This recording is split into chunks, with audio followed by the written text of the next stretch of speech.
नमस्कार, मैं डॉक्टर अंशुमन कुमार, सहायक प्राध्यापक पशु अनुवांशिकी एवं प्रजनन विभाग, पशु चिकित्सा एवं पशु विज्ञान संकाय, काशी हिंदू विश्वविद्यालय आप सभी का पुनः स्वागत करता हूं अपने कोर्स पशुपालन एक तकनीकी दृष्टिकोण में।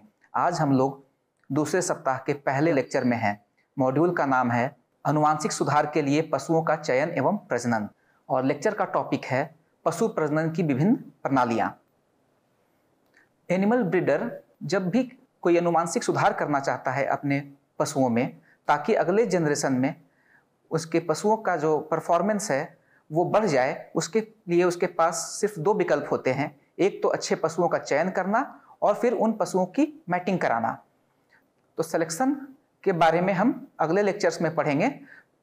मैटिंग में हम क्या करते हैं, जो भी पशुओं को हम सेलेक्ट करते हैं अच्छे पशुओं को, उसको किस तरह से मैटिंग कराना है उसके बारे में हम जानते हैं।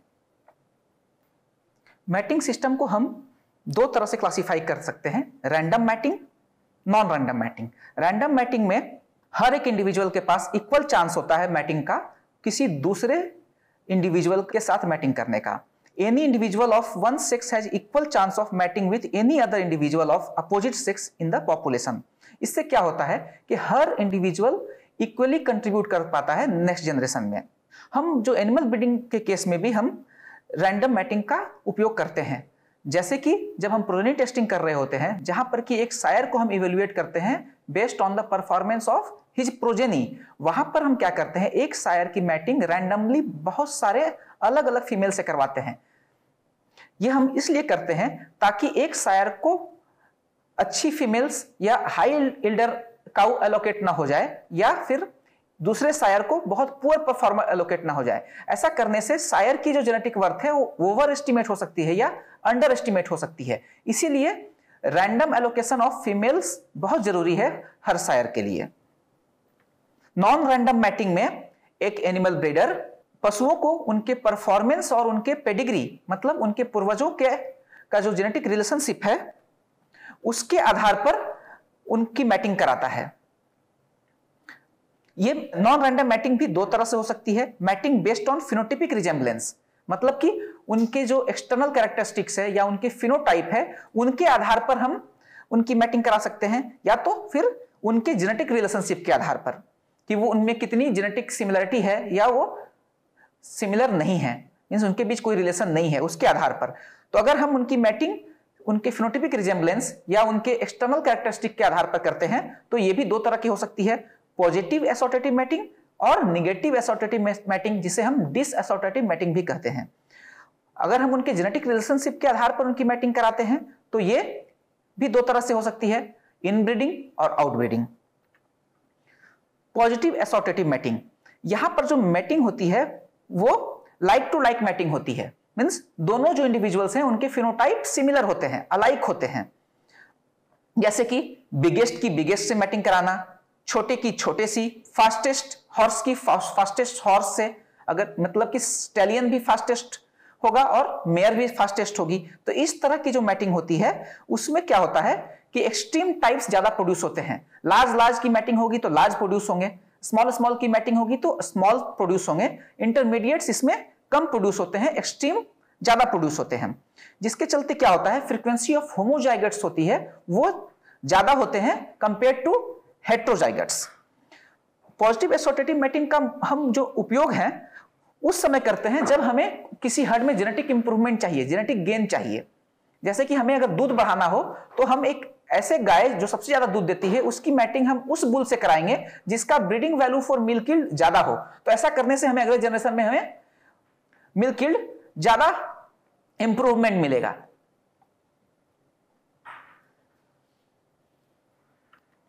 नेगेटिव एसोर्टेटिव मैटिंग या डिसएसोर्टेटिव मैटिंग, इसमें क्या होती है, मैटिंग अनलाइक होती है, मतलब कि दोनों इंडिविजुअल्स होते हैं वो सिमिलर नहीं बल्कि डिससिमिलर होते हैं। तो जिसके चलते क्या होता है कि मैटिंग जो होगी स्मॉलेस्ट की बिगेस्ट के साथ, फास्टेस्ट की स्लोएस्ट के साथ, लार्जेस्ट की स्मॉलेस्ट के साथ होती है। तो इसमें क्या होता है, एक्सट्रीम ऑफस्प्रिंग कम प्रोड्यूस होंगे बल्कि इंटरमीडिएट टाइप्स जो होते हैं वो ज्यादा प्रोड्यूस होते हैं। इसके चलते क्या होता है, फिनोटाइपिक और जेनेटिक वेरिएशन भी कम हो जाता है। नॉर्मली जो पॉजिटिव एसोर्टेटिव मैटिंग है उसमें जेनेटिक वेरिएशन ज्यादा होता है, क्योंकि वहां लार्ज और स्मॉल मींस दोनों एक्सट्रीम टाइप्स के जो फिनोटाइप्स होते हैं वो ज्यादा प्रोड्यूस होते हैं, तो जेनेटिक वेरिएशन ज्यादा होता है। जबकि नेगेटिव जो एसोर्टेटिव मैटिंग है उसमें इंटरमीडिएट जो टाइप्स होते हैं वो ज्यादा प्रोड्यूस होते हैं और एक्सट्रीम फिनोटाइप्स की जो नंबर होते हैं वो कम होते हैं, जिसके चलते क्या होता है कि होमोजाइगोसिटी कम होगी और हेट्रोजाइगोसिटी उस पॉपुलेशन में बढ़ेगी। ये तब बेनिफिशियल है ये मैटिंग तब जबकि हमें इंटरमीडिएट टाइप चाहिए और जो पॉपुलेशन या ऑफस्प्रिंग है वो हमें यूनिफॉर्म चाहिए, मतलब उनके बीच यूनिफॉर्मिटी ज्यादा हो और वो एक्सट्रीम ना होके एक यूनिफॉर्म ऑप्टिमम उनका कोई परफॉर्मेंस हो। जैसे कि एक नंबर और एक साइज ये दोनों निगेटिवली कोरिलेटेड है। जब हम एक का नंबर बढ़ाएंगे तो उनका जो साइज होगा वो कम हो जाएगा। तो जब हम एक प्रोडक्शन बढ़ता है तो चूंकि एक का साइज कम हो जाता है तो हम इसके लिए निगेटिव एसोसिएटिव मैटिंग अपना सकते हैं, जहां पर कि जो मेल्स होते हैं या जो फीमेल्स होती हैं तो एक मेल जो है उनका एक प्रोडक्शन ज्यादा होगा उनकी ब्रीडिंग वैल्यू, और जो फीमेल होगी उनका एक प्रोडक्शन कम होगा, जिसके चलते क्या होगा उनके जो एक नंबर होगा वो थोड़ा सा कॉम्प्रोमाइज होगा और उनके जो एक नंबर होंगे वो इंटरमीडिएट होंगे। मतलब कि हम जो एक साइज होगा हम बड़े एक साइज के लिए सिलेक्ट करेंगे एक पेरेंट्स को और एक छोटे एक साइज के लिए, तो जिसके चलते हमें एक इंटरमीडिएट साइज मिल जाएगा। तो जिसके चलते कि हमारा एक नंबर उतना कॉम्प्रोमाइज नहीं होगा जितना कि अगर हम सेलेक्ट करते सिर्फ एक size means positive associative mating अगर हम करते एक साइज के लिए तो हमें एक नंबर मेरा कम हो जाता, तो उस चीज को हम ओवरकम कर सकते हैं। तो इस तरह से हमने देखा कि इसको हम करेक्टिव मैटिंग के लिए भी यूज कर सकते हैं, जिसमें कि एक पेरेंट एक चीज में अच्छा हो, दूसरा पेरेंट दूसरे चीज में अच्छा हो और उस चीज में खराब हो, तो क्या होगा कि हमें एक इंटरमीडिएट मिलेगा जिसमें कि जो प्रोजेनी होगा उसमें दोनों का इंटरमीडिएट कैरेक्टरिस्टिक्स मिलेंगे। इस तरह से नेगेटिव एसोसिएटिव मैटिंग को हम एक ब्रीडिंग फॉर कॉम्प्लीमेंटरिटी के रूप में भी यूज कर सकते हैं, जहां पर कि सपोज एक हॉर्स है उसके जो जीन्स हैं वो बहुत अच्छे हैं, उसकी ब्रीडिंग वैल्यू सपोज अच्छी है स्पीड के लिए, उसी तरह से जो फीमेल है वो भी अच्छा है उसकी भी ब्रीडिंग वैल्यू स्पीड के लिए बहुत अच्छी है। लेकिन दिक्कत क्या है, सपोज एक है वो सिकल हॉग्ड है। सिकल हॉग्ड का मतलब होता है कि एक जो हॉर्स है उसके जो लेग्स हैं वो अंदर की तरफ हैं बेंड हैं, और दूसरा जो हॉर्स है उसके जो लेग्स हैं वो बाहर की तरफ हैं। और जब इन दोनों की मैटिंग कराएंगे तो हमें जो हॉर्स मिलेगा उसके लेग जो होंगे वो परफेक्ट मिलेंगे। ये इसे हम बोलते हैं पोस्ट लेग्ड और ये सिकल लेग। सिकल लेग में जो लेग होते हैं वो अंदर की तरफ बेंड होते हैं, पोस्ट लेग में लेग जो होते हैं वो बाहर की तरफ होते हैं। तो दोनों की मैटिंग कराने से हमें एक ऐसा एनिमल मिलेगा जिसमें कि ये दोनों में से दोनों ही फॉल्ट नहीं मिलेंगे, मींस वो फॉल्ट फ्री होगा। तो इस तरह से हम ब्रीडिंग फॉर कॉम्प्लीमेंटरिटी के लिए भी यूज कर सकते हैं और हमने दोनों के जो फॉल्ट से उनको करेक्ट भी कर लिया। तो नेगेटिव एसोसिएटिव मैटिंग में एक तरह से करेक्टिव मैटिंग भी करते हैं या ब्रीडिंग फॉर कॉम्प्लीमेंटरिटी भी करते हैं। Mating for simply inherited trait, simply inherited traits जो कि एक या दो या फ्यू लोकस से ही गवर्न होते हैं, जैसे कि कोट कलर एक इसका सबसे अच्छा एग्जांपल है। अगर हम चाहते हैं कि जो प्रोजेनी है उनका कोट कलर कैसा हो तो ये हम उनकी मैटिंग से डिसाइड कर सकते हैं। जैसे कि लेब्राडोर नॉर्मली जो होते हैं 3 कलर के होते हैं, येलो कलर के होते हैं, चॉकलेट भी होते हैं और ब्लैक भी होते हैं। तो और ये कोट कलर जो होते हैं वो 2 लोकस से गवर्न होते हैं। एक बी लोकस है जो कि ब्लैक कलर के लिए रिस्पॉन्सिबल है और एक ई लोकस है जो कि एक्सटेंशन ऑफ पिगमेंटेशन लोकस है। तो अगर दोनों डोमिनेंट अलील हो मींस दोनों लोकस पे डोमिनेंट अलील हो, बी लोकस पर भी और ई लोकस पर भी, तो जो कलर आएगा वो लेब्राडोर का वो ब्लैक होगा। अगर एक लोकस पे होमोजाइगस रिसेसिव है और दूसरे लोकस पे एक भी डोमिनेंट अलील है ई लोकस पे, तो उस केस में जो कलर है वो चॉकलेट आएगा। लेकिन अगर ई लोकस पे हमें होमोजाइगस रिसेसिव अलील्स हैं तो उस केस में जो लेब्राडोर का जो कलर होगा उनके ऑफस्प्रिंग का वो येलो आएगा। तो उस तरह से हम येलो की अगर हम येलो से मैटिंग कराएं, सपोज हम येलो की मैटिंग येलो से कराएं तो येलो का जीनोटाइप होगा ई और इनका भी होगा ई। तो उस केस में हमें जो प्रोजेनी मिलेगी वो ऑलवेज येलो मिलेगी। अगर हम येलो की मैटिंग येलो से कराएंगे तो हमें लेब्राडोर हमेशा येलो मिलेगा। लेकिन अगर हम चॉकलेट से करा रहे हैं तो चॉकलेट के लिए जो है एक लोकस पे होमोजाइगस रिसेसिव है, दूसरे पे एटलीस्ट 1 डोमिनेंट है उसी तरह से फीमेल में भी अगर इसी तरह का है तो जो हमें गैमेट मिलेंगे वो गैमेट होगा स्मॉल बी कैपिटल ई, और दूसरा स्मॉल बी, और दूसरा कैपिटल ई और स्मॉल बी से कोई हो सकता है। सिमिलरली फीमेल में भी हमें इसी तरह का मिलेगा। तो उस केस में जो हमें प्रोजेनी मिलेंगे वो हमें मिलेगा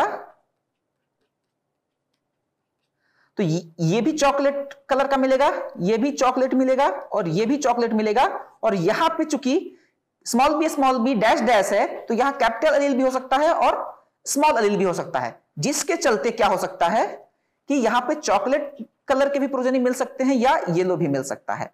तो अगर हम किस चॉकलेट कलर के लेब्राडोर की मैटिंग चॉकलेट कलर के ही फीमेल लेब्राडोर से कराते हैं तो उस केस में हमें चॉकलेट और येलो दोनों तरह की प्रोजेनी मिल सकती है। उसी तरह से अगर हम ब्लैक लेब्राडोर की जब ब्लैक लेब्राडोर से कराएंगे, जिसको कि आप खुद से कर सकते हैं, तो उस केस में क्या होगा, मेल के केस में क्या होगा, जो गैमेट्स होंगे capital B E, capital B E, capital E dash और डैश डैश हो सकता है।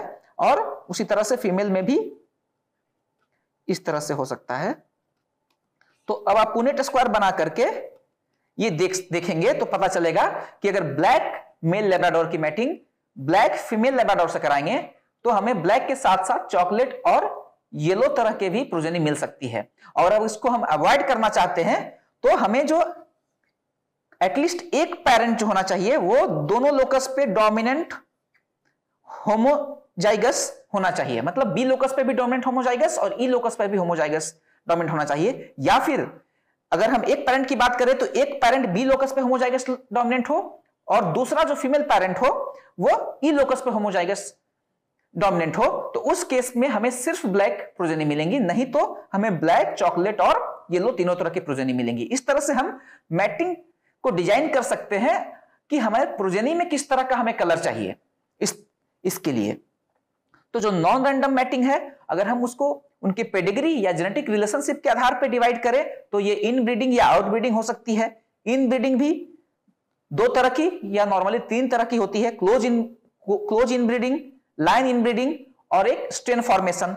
आउटब्रीडिंग जो है वो हो सकती है outcrossing, cross breeding, grading up, species hybridization. और उसके बाद क्रॉस ब्रीडिंग भी डिफरेंट तरह की हो सकती है कि हमने कितने ब्रीड लिए हैं, 2 ब्रीड है, 3 ब्रीड है, रोटेशनल क्रॉसिंग है या 2 लाइन को क्रॉस किया है, ऐसी।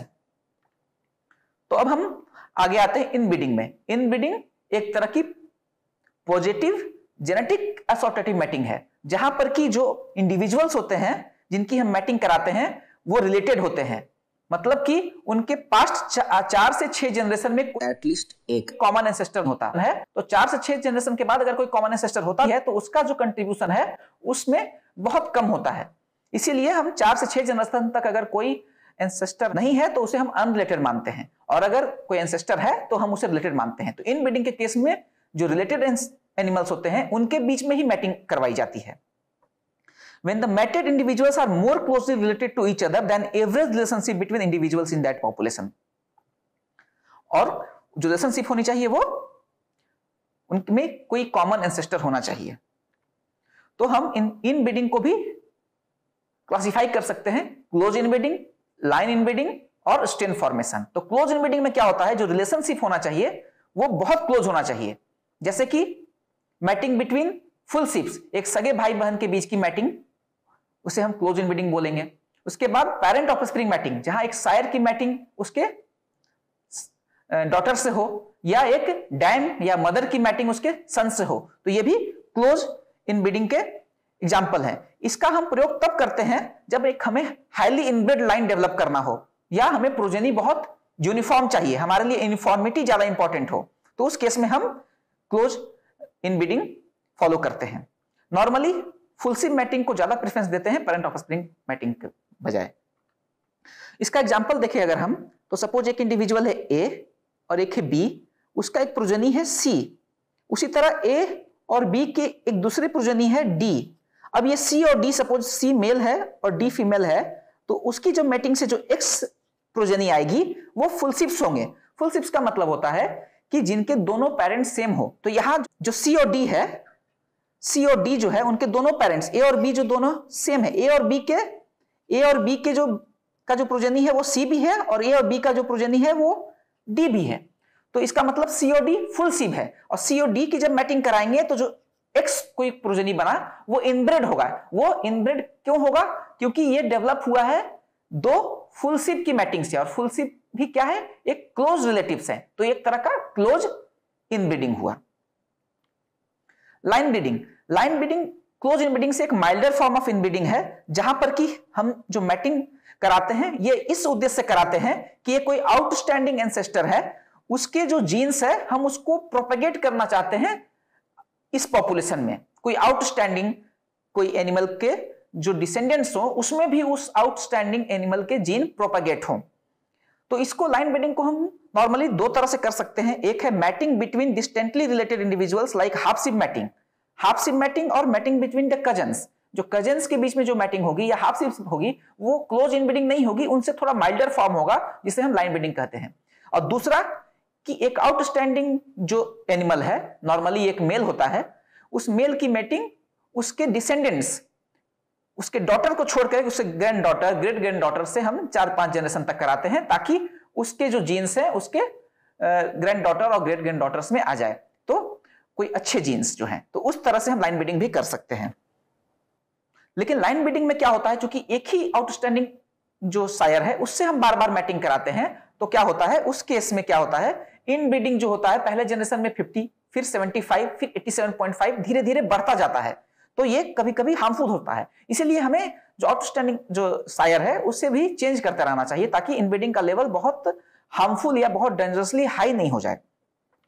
तो हम जो लाइन ब्रीडिंग है उसमें हम देखते हैं कि हाफ सिब मैटिंग में हो, तो सपोज एक इंडिविजुअल ए है, एक बी है, उसका प्रोजेनी सी है, और ये ए है, उसकी मैटिंग सपोज हमने कोई जेड से कर दिया तो उनका एक प्रोजेनी आया डी, और जब सी और डी की मैटिंग कराए तो हमें मिला इंडिविजुअल एक्स। तो अब ये जो सी और डी है उनका एक पेरेंट सेम है, ए जो है वो सी का भी पेरेंट है और वो डी का भी पेरेंट है, जबकि मदर जो है एक की बी है दूसरे की जेड है, तो इसमें एक पेरेंट सेम है, तो ये एक हाफ सिब हुआ।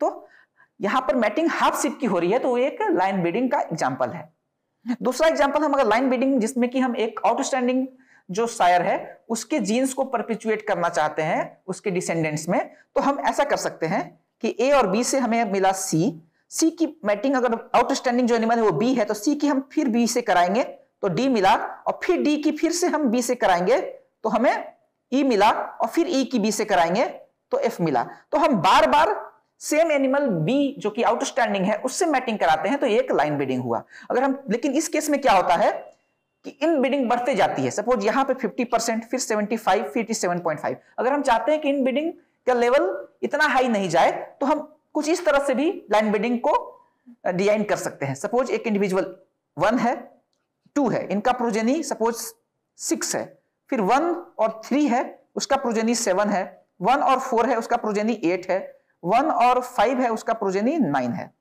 और 6 और 7 से हमें मिला सपोज S, और 8 और 9 से मिला हमें D, और S और D के मैटिंग से हमें मिला X। तो हमने ये देखा कि जो A के जीन्स हैं वो 6 में भी आ रहे हैं, 1 के जीन 7 में भी जा रहे हैं, 1 का जीन हमें 8 में भी जा रहा है, 1 का जीन 9 में भी जा रहा है। तो A का जो जीन है वो 6, 7, 8 और 9 में जा रहा है, और उसके बाद ये होते हुए X में जा रहा है।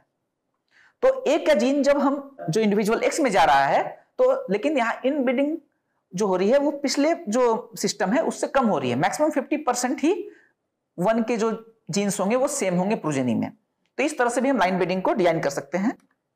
स्टेन फॉर्मेशन, ये माइल्डेस्ट फॉर्म ऑफ इनब्रीडिंग है, जहां पर कि क्लोज अगर पॉपुलेशन है उसके बीच में स्मॉल नंबर ऑफ जो इंडिविजुअल्स हैं उनके बीच में 3 से 4 जनरेशन तक अगर हम मैटिंग कराएं तो उसके चलते जो एनिमल्स होते हैं उनमें कुछ जीन्स सिमिलर हो जाते हैं और होमोजाइगोसिटी इंक्रीज होती है, और वो एक स्ट्रेन डेवलप होता है जो दूसरे जो एनिमल्स हैं जो उसी पॉपुलेशन के जो दूसरे क्लोज पॉपुलेशन है उनसे वो डिफर करते हैं।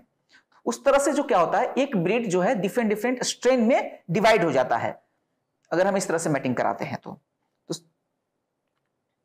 Genetic effects of inbreeding, inbreeding में अभी तक हमने ये देखा कि इसमें हम कोई जीन इंट्रोड्यूस नहीं कर रहे हैं, कोई भी नया जीन इंट्रोड्यूस नहीं कर रहे हैं, बस हो क्या रहा है कि होमोजाइगोसिटी इंक्रीज कर रही है at the expense of heterozygosity.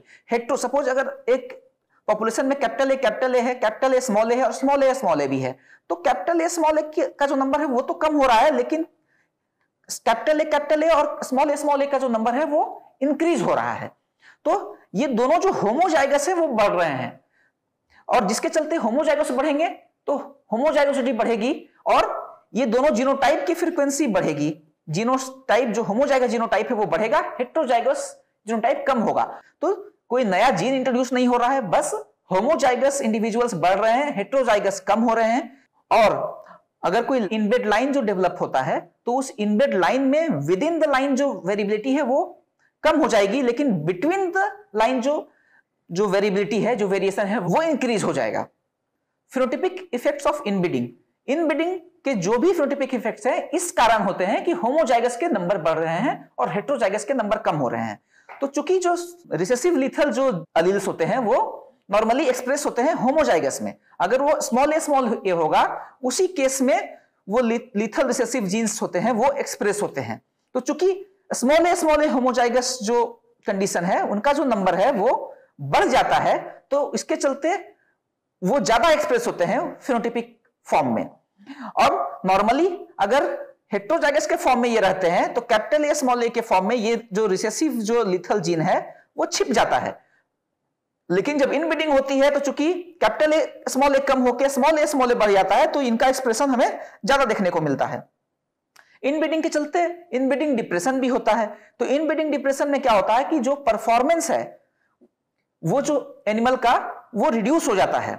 Mean phenotypic value of the characters associated with fitness, physiological efficiency, viability, fertility is reduced. Normally वैसे ट्रेड्स जो कि एडिटिव जीन से गवर्न नहीं होते हैं वो नॉन एडिटिव जीन एक्शन के चलते हैं, जो डोमिनेंट और एपिस्टासिस के चलते हैं या ओवर डोमिनेंस के चलते हैं, वैसे ट्रेट इससे ज्यादा अफेक्ट होते हैं। जैसे fertility, physiological efficiency, viability, survivability, mortality, conception rate, इस तरह के जो ट्रेट्स होते हैं वो अफेक्ट होते हैं और उनकी जो परफॉर्मेंस है वो कम हो जाती है, और इसी को हम इनब्रीडिंग डिप्रेशन बोलते हैं।